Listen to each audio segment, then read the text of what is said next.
All right. Hello, everyone. My name is Nammour from SpiderMonkey, which is a creative advertising agency, all services in Lebanon. I'm gonna be presenting to you today the case study we've done for one of the local clients, City Furniture. But first, I'm gonna introduce you to someone I'd like you to meet. Please meet Susu.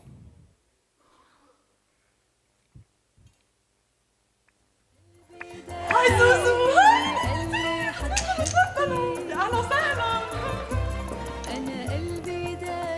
يا اهلا صفت ري لونتان وين هالغيبة يا دونا الأمورة؟ فكرتك نفقت تركت الحي شو؟ انه هيك عجقة وهيك انه بتحس هيك كأنه الحياة انه هيك ما عندك وقت. شو؟ أنا فحطه هذا النيو كولكشن هذا آخر موضة أنتيكيتي يا جماعة تعال عند الماما تعال يا أحلى قميص بالدنيا قال لي فيتون تشرب قهوة؟ يلا نعملكم كافيه تركي ولا اكسبريسو؟ يلا اكسبريسو انت كمان شفت ابشع كنبايه؟ صورها اشترك بمسابقة ابشع كنبايه على facebook.com/cityfurniture واربح احلى كنبايه بالاضافة ل $4000. فظيع فظيع.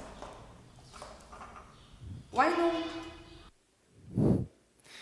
In that funny, bit daring and creative way, we introduced the ugliest couch contest for City Furniture. Why? Why did all of this happen in that way? To give you a quick brief, City Furniture is a local furniture store in Lebanon that is founded in the mid-80s and then expanded regionally. But despite all the usage of traditional media, TVCs, press ads, etc., when we did a research, when we conducted a research study on the market, we found out that brand awareness level was quite low. At that time, before launching all of this online initiative, brand awareness was almost at 14%, which is quite low. So the challenge was quite set. We needed to go through a carefully strategized rebranding exercise in order to shape a new character for City Furniture and take it to the next level. So basically what was needed was a 180-degree shift from formal and rigid, which was in the past, to stylish and contemporary. So our strategy was to basically first attract a younger audience, a younger stepping feet into the stores, into the showrooms, and specifically newlyweds, because they're newlyweds and they want to furnish their houses, and this is the destination where they should go to, by the use of the new media. We also wanted to attract people from classes A and B, in addition to the C, D classes, which are already buy from City Furniture. And we wanted to leverage the brand personality to transform this rigid character. So the toolbox that we used, as you guys saw, we started by creating the Facebook page for City Furniture. We started softly recruiting fans until we decided to launch the ugliest couch contest. The concept was quite easy, and the language used is quite slang, which works in the Lebanese, with the Lebanese culture. As you can see, for the people who know Arabic, is بخصوص البشاعة, which is something you say a lot. So the concept was quite easy. People needed to go out to their grandmas, to their old houses, on the street, etc.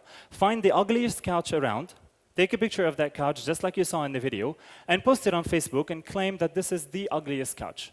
And in order to win, they simply needed to invite people to vote for them so that they can have the most votes, and then the top 3 winners would win new couches and new furniture that is trendy and nice from City Furniture, and that is actually, the prizes were worth more than $10,000 to $12,000. To back this up, it's not working. Okay. We created the YouTube channel with the YouTube video that you just saw for people to get to know and get familiar with the competition. And by the way, the concept of this competition brought people together. There's a study we actually read almost a year ago in the agency, and we really believe it's at the core of our strategies now in Harvard Business Review, where it says that what people are looking for on social media is not to connect with companies. They're looking to connect with each other. So that was a platform, a soft introduction to this concept, where people actually go out together, do this activity together, and invite their friends all together to actually do this initiative, take the picture, post it, and vote for it.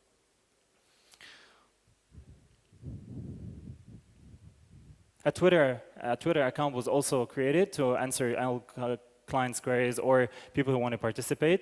A microsite under the URL of abshacanabeya.com, which is ugliestcouchinenglish.com, was created. On the microsite, you could see an invitation to participate in the competition. You could see the YouTube link. You could like the page, and you can check the corporate website of City Furniture to check the hottest deals. Email shots were broadcasted all over the country and regionally on a big database to invite people to participate in the competition. And a big campaign of online banners, animated and not, were spread across big networks in the country and abroad. Even the event, the post-event for the competition, we made a big buzz about it. So basically, instead of just announcing the winners on Facebook and giving them their prizes, we actually hosted an event. We invited the star, Susu, to actually come to one of the big showrooms of City Furniture and to hand over the prizes there. And it was quite a big success. People actually went there. We designed big checks for them. It was fun. They brought their family, their friends. Almost 600 people came into the event. The showroom was packed, and there was a small cocktail dinner too. So what was the impact of all of that? Look at some of the stats. 18,000 fans on Facebook in 1 month. 60% click-through rate and reach on online banners. 200 entries were submitted in 1 month to the competition, where we had more than 15,000 votes to all entries, with the first winner, the winner of the $4,000 prize, had alone 2,357 votes. 60% increase on brand awareness. Remember the study we conducted before going through digital, where the brand awareness was almost 14 to 15%? The same study was conducted with the same research company, local research company in Lebanon, after the campaign was done, and the brand awareness raised to 60%. We were able to attract more stepping feet into the showrooms, all 3 showrooms in Lebanon and the showroom in Syria. Hence, sales went up. And as I said, the repercussions of the campaign reached even Syria, where they were aware and roll-up banners were put up and the branding was put up even in the showroom in Syria. Today, how does this impact, how is this ongoing? Look at briefly how City Furniture, what the brand looks like today. When starting in 1986, it used to be called, it was very famous in Lebanon, it was called Madinat al-Mafrushat, which is a literal translation of a city of furniture. We went through many stages of rebranding for the logo until we reached the current logo today, which is hip. The colors are nice and young, it's trendy, and you don't see the Arabic anymore because the old name was only in Arabic when it was first founded, the Madinat al-Mafrushat. And this has been actually an obstacle in attracting people from classes A and B more into the showrooms. And today, we have ongoing marketing activities for City Furniture non-stop. We have a full plan for 2012 where the new style is actually daring and quite irreverent. And to give you a small idea, look at the campaign we launched for Valentine. This is, in fact, a sex pillow. That was the campaign for Valentine. And the headline was, how many positions have you tried? On the couch, on the bed, on the floor. These pillows were also made in a local factory of City Furniture, and they were made in red color and put it across the showrooms, and they sold like crazy, $50 a piece. That was a 2-3 day pre-Valentine campaign that sold like crazy. Today, what you can see on the Facebook page currently, there is this ongoing campaign, which is a 30% spot sale on office furniture. As you can see, the style is completely irrelevant. You don't see any office furniture, you don't see anything like that, there is no product placement. It's actually a headline that says no monkey business, because we're not bullshitting you. 30% means 30%, and you can see a monkey holding the suitcase. What this has also generated to come soon, we'll be venturing into an e-commerce website. Because of a survey we conducted, the younger audience is very much interested in purchasing online, even newlyweds. We'll be launching the e-commerce website with small items first, like accessories, beanbags, etc., and then expanding full-fledged. There's also a blog, the first design blog in the region that's under construction too. And the whole shopping experience at City Furniture showrooms will transform into an augmented one, where you will have a fully tech, by 2013, 2014, you'll have a tech-based showrooms on all 3 showrooms in Lebanon, where the experience is going to be totally different, where you can look for your products without even any intervention from the salespeople. And by the way, remember this ugly couch? The ugly couch itself was sold, and 5 more pieces were made, and they were sold as well. Thank you. Okay, so now we're going to hold the Q&A. If any of the judges have any questions, who would like to begin? Hi, Arif Yahya, PNG. You mentioned 60% click-through rate. How exactly did you achieve that? Because the average click-through rate is under 1%. So That is why it wrote reach. There's a difference between it. I combined both in the snapshot. It's actually reach and click-through rate. The reach was 60%. Like 60% of the ads that were broadcasted were actually seen. I don't have the exact click-through rate with me. I combined both. okay, I thought the slide says 60% click-through rate. It's reach too. It's written reach on it too. Reach rate.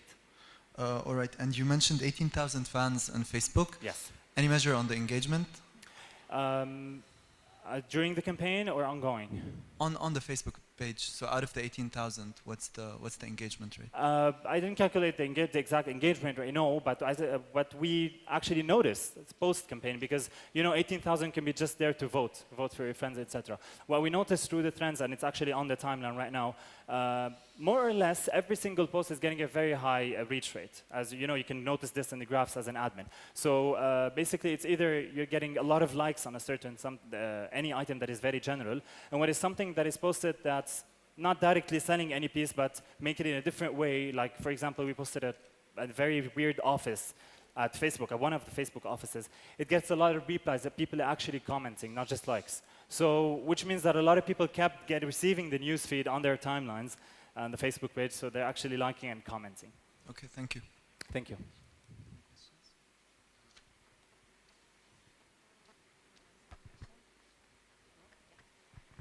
Cool. So thanks for sharing that. That was quite interesting. I definitely agree on the irreverence of a lot of the streams. So you spent all this time and money generating awareness and building the campaign. So did you integrate, what are you going to do with all the awareness that you have in terms of engagement perspective and from a retention point of view? So were any of those kind of integrated into the overall mix? Actually, yes. As you can see in the last slides I showed, all of the future plans are part of that, actually. Because this audience got engaged because there was a competition, and then they walked into the showroom. Then our role did not even stop there. I mean, usually when a client walks in, if you hire me to do a campaign for you, and then your client walks in at your end, now it's your call, it's your business. No, we actually got involved much further than that. We wanted people, since they walked into the showrooms, to retain them there.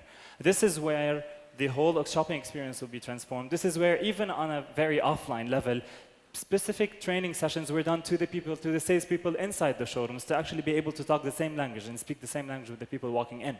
So that we don't miss any single point. Even in Syria, these trainings were given.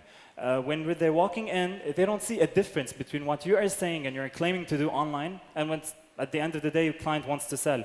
So there shouldn't be a difference in what you're saying online and what the actual experience is on site. Cool. And one more thing, you said one of the metrics was you sold like crazy. So can you elaborate on crazy a little bit? Well, I'm not going to give away numbers, but there was, during this year's sales campaign, which is the 50% sale, the usual one, is always done between January until mid-Feb, there was a 70% increase in 2010.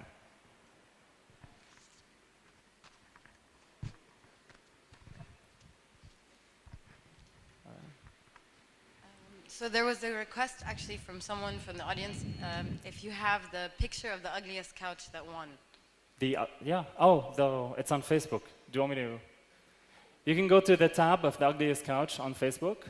There's a tab in the City Furniture page, and you'll see the finalists. Yeah. Okay. But that was the one that, you're not seeing this anymore. Okay, thank you. Thank you.